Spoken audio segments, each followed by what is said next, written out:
Wop, hop, hop, hop, hop, hop, Marc-André Paquette, guide de pêche. Aujourd'hui, la gang, on parle d'un de mes poissons préférés à pêcher après le masquinongé, c'est la Wananish, Landlocked Salmon, comme on dit en anglais. Un poisson qui saute acrobatique, est difficile à déjouer parfois, mais quand ça mord, c'est vraiment, vraiment le fun. Les clients capotent. Tout le monde qui a pogné une Wananish, qu'elle mesure 16 pouces, qu'elle pèse 10 livres, sur 10 livres, on tripe un peu plus, mais ça représente pas son poids tellement que c'est agressif comme poisson. Donc, aujourd'hui, je vais vous donner mes 5 meilleures techniques, pour capturer la Wananish. Vous savez que je pêche au réservoir Kamika, que je pêche au lac Memphremagog, que vous pêchez au Sorcier, vous pêchez au lac Saint-Jean. Ça va être des techniques qui vont être bons pour vous quand même. C'est une Wananish, ça reste une Wananish, même dans différents plans d'eau. Peut-être la grosseur peut changer des leurres, les couleurs, mais ça va être à vous de vous ajuster en tant que pêcheur. Donc, premièrement, la gang, avant de commencer la vidéo, j'aimerais ça que vous vous abonnez à mon channel, à ma chaîne. Là, on est directement sur YouTube quand vous allez cliquer sur mon vidéo. Juste en bas de l'écran, puis ça va être écrit s'abonner. Vous cliquez là-dessus, ça doit être fait en ce moment parce que je vous le dis, moi, j'apprécie plus que j'ai le monde. Puis plus que c'est cool pour moi, puis ça me donne envie d'en faire plus. Donc, si vous êtes déjà abonné, la gang, c'est plusieurs vidéos que vous voyez, je vous en remercie. Vous pouvez me lâcher des bons commentaires en dessous, puis me poser des questions. Je vais y répondre du mieux que je peux après mes journées de pêche avec mes clients. Donc, on commence ça. Je suis bien excité. La première technique, c'est une technique assez simple. C'est la dandina. Des fois, c'est plate, c'est long. À Wananish, on peut utiliser des jigs de poil comme celui-là. Celui-là, je le taillerai un peu plus, mais exemple, pêche au lac Saint-Jean, les gens ils pêchent avec des plus gros leurres. Ou même Frémagog, un petit peu plus petit. Donc, une journée, l'eau est brouillée, je prends des jigs avec du poil de même. Si l'eau est plus claire, je le taillerai un peu plus, j'en ai avec un peu moins de poil. Mais là, c'est pour que vous voyez bien la caméra. Donc, c'est pas compliqué, on descend ça, on pêche en suspension, on ramène plusieurs coups avec des saccades. Vous pouvez le laisser en 2 eaux aussi, mais en tout cas, c'est tout le temps mieux d'être en mouvement. Mais vous trouverez votre méthode, que je pourrais dire, à chaque jour, c'est différent. Vous allez voir comment le poisson réagit sur votre sonore si vous avez des bonnes électroniques. Donc, en 5e position, la dandinette à la Wananish. En 4e position, la gang, c'est une de mes techniques préférées. Par contre, avec les clients, des fois, c'est plus difficile. Les gens ne sont pas habitués de pêcher à canne à mouche. On met une soie, on met du backing, la ligne de réserve qu'on pourrait appeler en français. Après ça, on met une soie calante. C'est la plus universelle. Sinking line qu'on dit. C'est boîte. Moi, j'utilise la Scientific Handler. J'utilise un reel Orvis Hydros. C'est assez dispendieux. Par contre, le frein est super. J'ai fait une vidéo Kamika. Je vais tout vous expliquer ça. Ça va sortir bientôt. J'étais en plein editing. Fait que tous les détails là-dessus vont être là. Mais globalement, vous prenez un reel avec de la soie calante. Après ça, vous mettez un fluocarbone au bout de ça.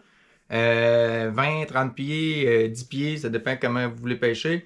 Puis vous mettez une mouche, un streamer. Là, c'est moi qui l'ai fait. Je fais mes propres streamers. C'est un petit plus.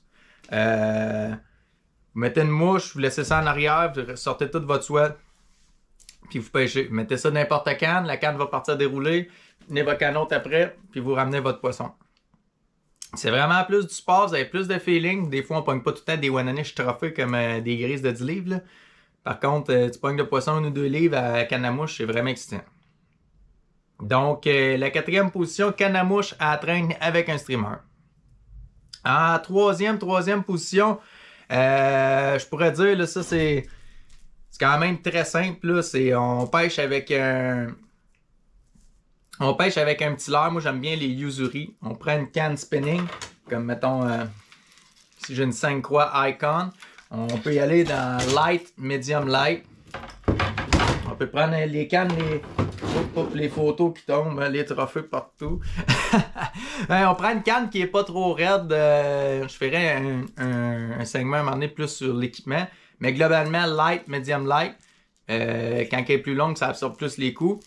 Vous lancez avec... vous pouvez mettre du fil tressé dans votre bobine, mais vous mettez un avançon de fluocarbone pour pouvoir que ça soit plus invisible. On prend un petit pin mono, lui qui est super bon, là, c'est le Purple Rainbow, me semble, qu'il l'appelle. Ventre rose avec, ça imite un petit éperlant. C'est bon partout, ça, ce leurre-là. Vous pouvez vous procurer ça dans tous les magasins, Pro Nature, chez Sale, il y en a partout de ça. Donc, Yo-Zuri, un excellent leurre, sont durables. Vous lancez ça en arrière, vous roulez une vitesse de 2.2 000 à l'heure, mettons jusqu'à 3 000 à l'heure. Il y a du monde qui vont dire j'ai pas plus vite que ça, ok, mais c'est des journées qui sont moins actives, il faut rouler un peu moins vite. Ça, c'est le conseil du guide. Je pense que vous l'avez noté, celle-là. Fait que ça, c'est comme la troisième technique là, qui peut rapporter le plus. En deuxième position, j'avais oublié de la sortir, je vais la sortir ici. On parle ici de pêcher à la cuillère. Donc, on peut pêcher en arrière de notre soie calante, on peut pêcher sur notre downrigger, on peut pêcher avec un plomb avec notre spinning. On met une petite cuillère. On peut mettre une mousse look. Il y a plein de sortes de cuillères qui sont bonnes. Les cossettes. Toutes les Williams, là, c'est bon. Cossettes aussi, là, si on a ici. C'est là à l'heure, c'est fait au Québec, c'est cool. C'est ça-là. Puis, juste un conseil que je peux vous donner quand vous pêchez à la cuillère. Faisez juste mettre à la vitesse de votre bateau que vous voulez rouler. Mettez-la à l'eau, ouais, ça a une action. Parce qu'il y en a qu'il faut rouler 3000 à l'heure avec la cuillère pour que ça puisse marcher. Donc, c'est un excellent truc que je peux vous donner. Pêcher à la cuillère, il y a des fois que ça va être juste ça qui va mordre, d'autres fois ça va être juste à la mouche. Mais à la cuillère, on rapporte, ça fait des années, ça fait 15 ans, même plus que je pêche le lac Memphremagog, ça a tout le temps été bon. Même à la grise, on mettait une Sutton, ça marchait. Donc, ça a un flash, ça met une vibration quand ça tourne, quand ça flacote. Donc, vous essayerez ça. Puis la première position, là, je sais qu'il n'y a pas tout le monde qui utilise des downriggers, mais par contre, là, dans le temps de l'année, là, c'est vraiment la technique là, qui utilise le plus parce qu'il faut baisser nos leurres vraiment à creux. Mais vous pouvez pêcher en arrière aussi d'une ligne plombée avec ça. C'est juste que vous allez avoir moins de sensations. Donc, c'est là. On pêche, ils appellent ça au flasher. Là. On met un flasher, on met un avançon, un leader. Vous pouvez mettre 30 pouces, 35 pouces, 20 pouces, 10 pouces. Plus vous mettez loin en arrière de votre palette, moins que la mouche va tourner. Fait que ceux qui n'ont jamais pêché avec une palette, comment ça fonctionne? C'est que dans le fond, la palette, elle va faire des tours comme ça dans l'eau. Votre mouche est à l'arrière. Tu mets une mouche tube, elle glisse.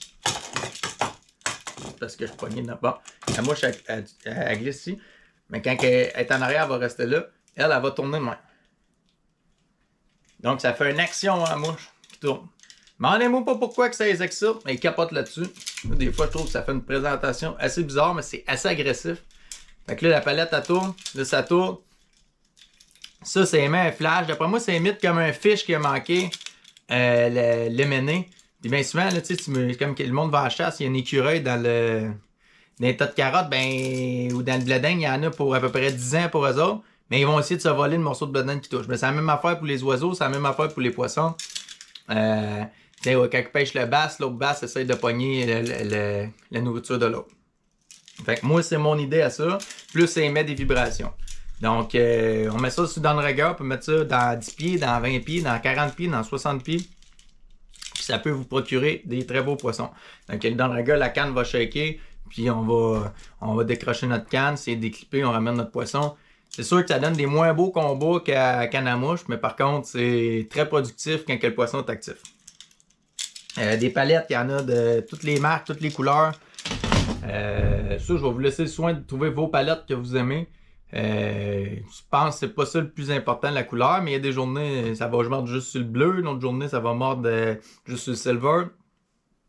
Donc, vous essayerez toutes ces techniques-là. D'après moi, si vous utilisez une ou deux de ces techniques-là dans la journée, puis persévérez, tu sais. Essayez pas des techniques. Une technique que vous n'êtes pas habitué dans le moment de la journée que vous avez plus confiance. Tu sais, je pogne tout le temps mes fiches de la même manière. Ben, c'est sûr, si tu pêches tout le temps le matin, je donne un exemple à la cuillère, puis là, tu veux pêcher au flasher, mais tu essayes ça à midi quand tu n'as pas confiance, mais c'est pas... Essayez votre technique quand vous avez confiance, une nouvelle technique, parce que des fois, ça va vous rapporter beaucoup pour vos futures pêches. Donc, Je vais clore un peu là-dessus, là. 5 techniques, la dandinette, les leurres, la soie calante, les mouches-tubes, les cuillères. Essayez tout ça. Mon vidéo va être en ligne. Il va être en ligne sur ma page. Si vous vous souvenez plus, vous êtes sous l'eau, checkez la vidéo.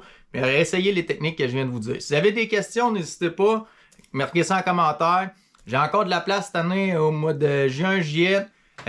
Pour la pêche à Wananiche arc-en-ciel plus à la grise au lac Memphremagog. Donc, vous avez juste à me contacter. Mes informations sont sur mon site web www.guidepêchemapocket.com. Il va être dans les commentaires. Puis n'hésitez pas à liker la vidéo, partagez ça. Puis si vous pognez des grosses Wananiche, des grosses arc-en-ciel, envoyez-moi une photo. Ça me fait tout le temps plaisir de voir que mes trucs vous ont aidé à pogner du poisson. Donc, n'oubliez pas de vous abonner à ma page, la gang. Je vous souhaite une belle saison estivale à Wananiche.